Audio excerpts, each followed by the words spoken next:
Hi everyone, this is Ashwin. In this video, we are going to solve the problem find merge point of two linked lists. Given pointers to the head node of two linked lists that merge together at some point, find the node where the two lists merge.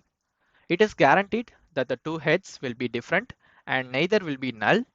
In the diagram below, the two lists converge at node X. So this is a list 1 and this is list 2.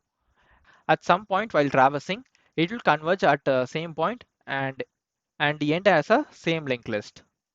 Complete the following method so that it finds and return the data value of the node where the two lists merge. So we need to return the data from the linked list. Let's check the constraints now. Here head 1 and head 2 is not null and head 1 and head 2 will not be the same. Okay, let's check some sample example. So in order to clearly understand the logic, this is two test cases. As you can see, both are different linked list. First linked list contains 1, 2, 3 and the second is also contains 1, 2, 3. While traversing, both the linked lists meet at this point, that is 2. So if we traverse both the head pointers simultaneously, if both the data are same means we will return this particular integer. Whereas in the second case, the linked list size is different. In the first linked list, we'll be having 3 elements, 1, 2, 3. In the second linked list, we have only 2 elements. So in order to clear the difference, we'll be checking which linked list has higher number of elements and traverse up to the difference between the two linked lists. So here C1 is 3 and C2 is 2. The difference is 1. So we'll be traversing only one step in the first linked list. Both the linked lists will be pointing to at the same segment. So if we traverse both the linked list at the same time, we can find the intersect at this point, that is 3. We will be returning 3. So this is the overall logic of the problem. So let's solve the problem now. First, we will define a function. So we don't need to reuse the code again and again.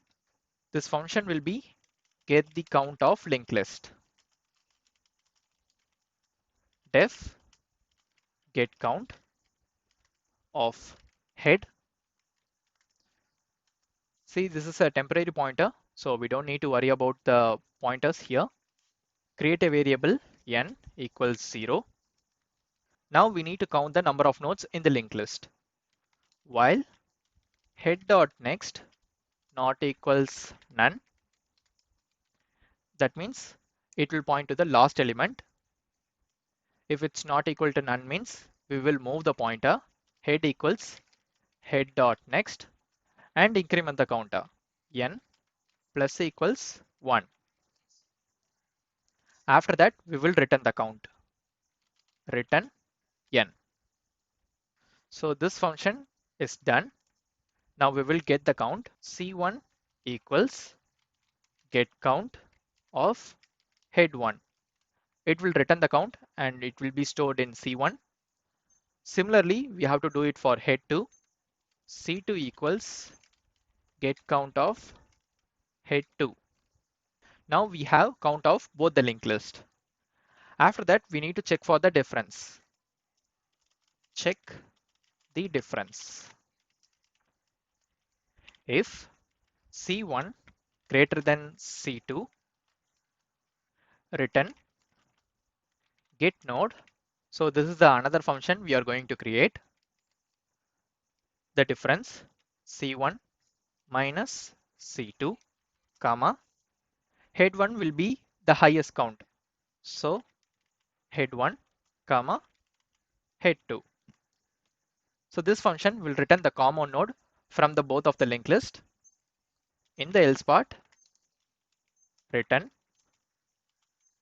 get node c2 minus c1. And here head 2 will be having the higher value.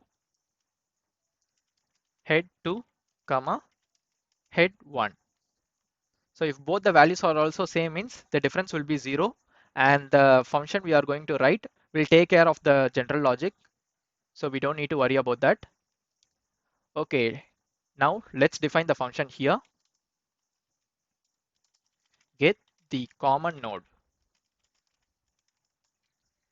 Now def get node difference d head 1 comma head 2.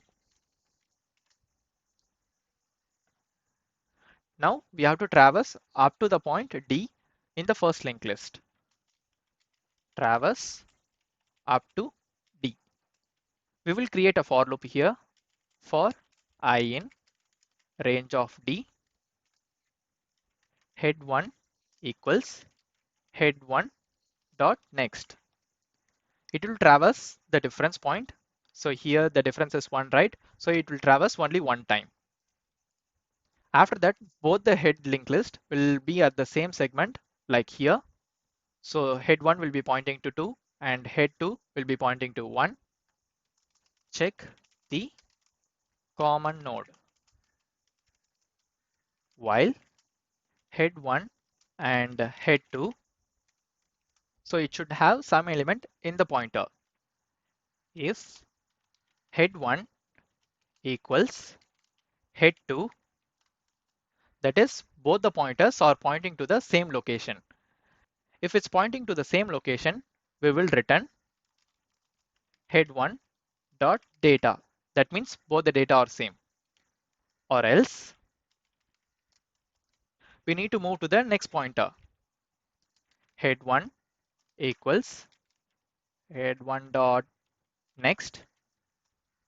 Head 2 equals head 2 dot next. This is the overall logic of the problem. First, we are getting the count of the two linked list C1 and C2 from this function. After that, we are finding which linked lists have greater length. Based on the condition, we will call the function and we are passing the difference as an argument. In this function, it will traverse up to the difference in the longest linked list. After traversal, both the linked lists will start from same distance. So in the while loop, we will be checking both the pointers are same.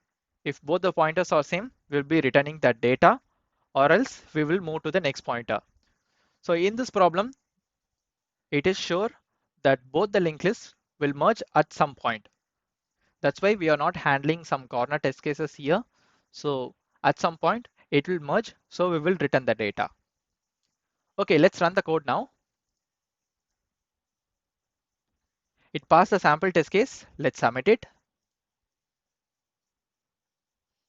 Yeah, we solved the problem. If this video is helpful to you, hit the like button and don't forget to subscribe the channel for future videos. Stay tuned for the next video.